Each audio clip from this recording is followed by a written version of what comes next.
Most cultures in the world condition you from a very young age to rely on extrinsic motivation to take the action that you're going to take.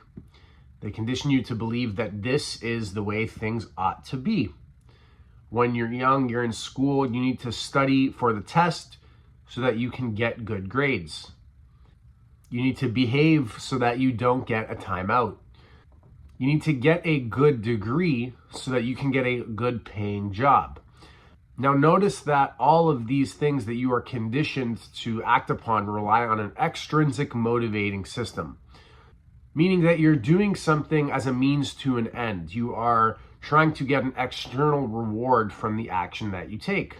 And yes, to a degree, extrinsic motivation is important. The farmer plants the seeds so that he can grow his crops and have food to eat and provide for his community. But notice that most of the time, extrinsic motivation is only concerned with survival. Do this so you can make money, so that you can eat, so that you can, pay your rent, so that you can buy your house. It's only concerned with basic human needs. And that's actually the culture that we have been swimming in our whole lives. It's only concerned with meeting basic human needs. And most things that we do are relying on extrinsic motivation. And this is why, for many people, life feels like a drag. Life doesn't feel exciting. It doesn't feel enjoyable. And this is a key proponent of why that is the case. Because you're acting in a way that is only meant to fulfill your basic needs. And now your basic needs are met, but you don't know anything else because you've been conditioned to rely on extrinsic motivation. And you behave in a way that aligns with extrinsic motivation for acceptance in society. You might dress based off of extrinsic motivation. You might be picking your job based off of extrinsic motivation, right? What pays the best? And if you go through life this way, it is pretty well impossible to be fulfilled. Because like I said, extrinsic motivation is only concerned with the most basic human needs, the lower needs on Maslow's hierarchy, for example. So if you're relying on extrinsic motivation, you're going to feel like you're dragging and grinding your way through life. And this is actually another thing that culture will have us believe is a good thing, right? We have hustle culture. We have that grind mentality that permeates the culture, at least here in the West. But think about what it means to grind. If you grind something down so much, there's nothing left. You don't want to grind yourself down in order to get things done. It doesn't have to be that way. You don't have to feel like it's excruciatingly, painfully hard work that you're doing. That's literally peeling away layers of yourself when you show up to bat. Now, that doesn't mean you don't have to take action. Yeah, of course, you still have to take a lot of action to accomplish anything in life, but it doesn't have to feel like a grind. But if it's action that you're taking based off of extrinsic motivation, it will. Now let's compare and contrast that to using intrinsic motivation as your guide. Let's go back to that example of studying for the test just to get good grades, right? So studying there is a means to an end.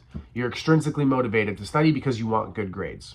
I'm sure you can probably relate to that with at least a few subjects when you were in school. You didn't really like them too much. It felt like a grind. You didn't feel like you genuinely excelled, had a natural inclination to do well in those subjects, and it really felt like a grind. Now let's compare that to the subjects. Hopefully there was at least a couple, maybe one or two, that you genuinely were really interested in. Now when you studied those subjects, it probably didn't even feel like you were studying. It was probably just something that you were genuinely excited to look over, genuinely excited to learn about. I remember in university, for me, human physiology was a topic that I excelled in, I thrived in. It felt genuinely very interesting to me. And I was able to go to the 3-hour lectures and just sit there and more or less be like a sponge, be very absorbent because I was genuinely interested in. It was intrinsically motivating for me to learn about human physiology.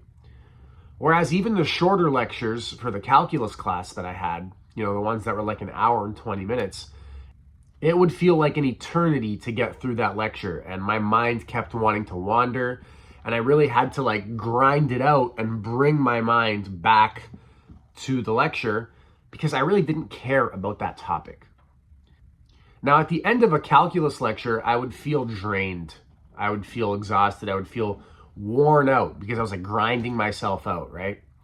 But at the end of a human physiology lecture, I'd feel refreshed. I'd feel inspired, interested, excited. And this is the difference between intrinsic motivation and extrinsic motivation, is that the intrinsic motivation is more aligned to who you are as a person. It is more authentic and it is more in the flow of life.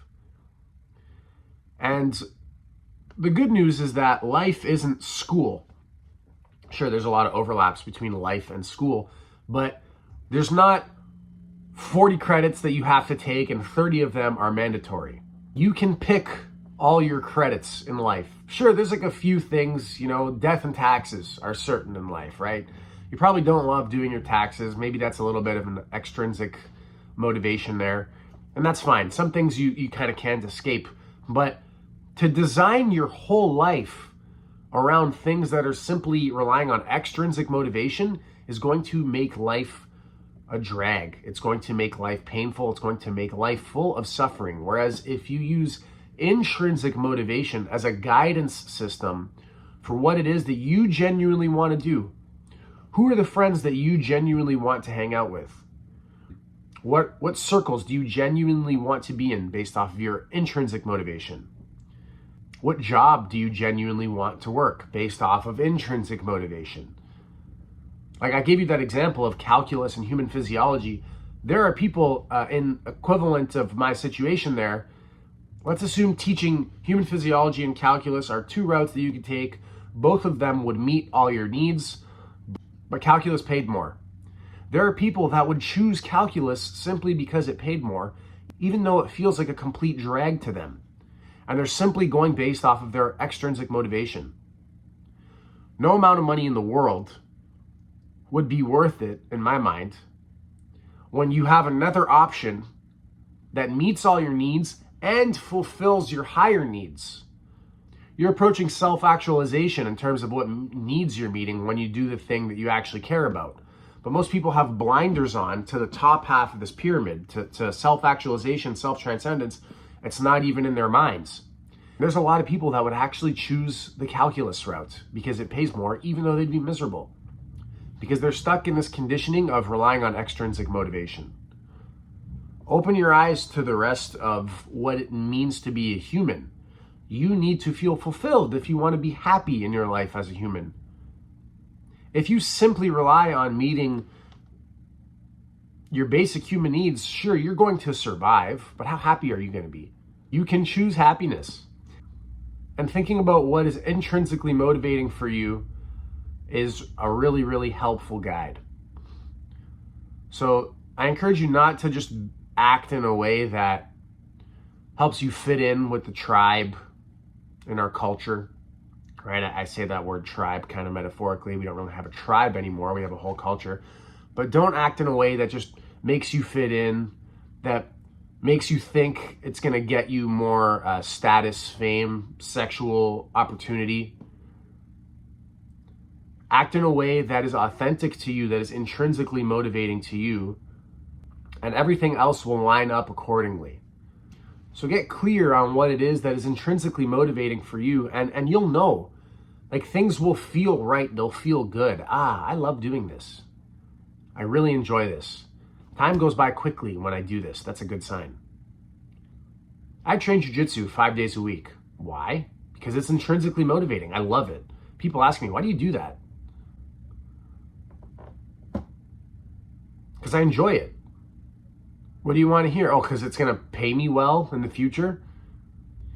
The amount of times that I ask people, like, oh, why'd you get into engineering? Oh, it pays well. I understand that, like, you have to meet your basic needs. I have, a reverence for that system that's built into us. It's a beautifully intelligent system. Our survival instincts are very strong, but don't let them dictate your entire life. You can meet your survival needs while integrating self-actualization and self-transcendence into those basic needs. So recognize that you've been conditioned to act based off of extrinsic motivation and throw out what doesn't serve you. You can, once you see that it's there, it's going to take a while. The patterns might try to creep up again, but you can stop choosing them. You can throw them away. I don't have to do this simply because people tell me to. I'm acting this way simply for the approval of others. I don't have to do that. If it's not something that I want, I don't have to do this. I can choose another route that feels intrinsically motivating. Use intrinsic motivation as your guide. All right, guys, that's it for today's video. If you liked it, be sure to subscribe to my channel for more content like this. And if you want to work with me one-on-one, I have a booking link for a call in the description down below. And I also have a free resource for you guys. It's a life audit workbook. Be sure to claim yours, absolutely free. Thanks for watching, and I'll see you in the next one.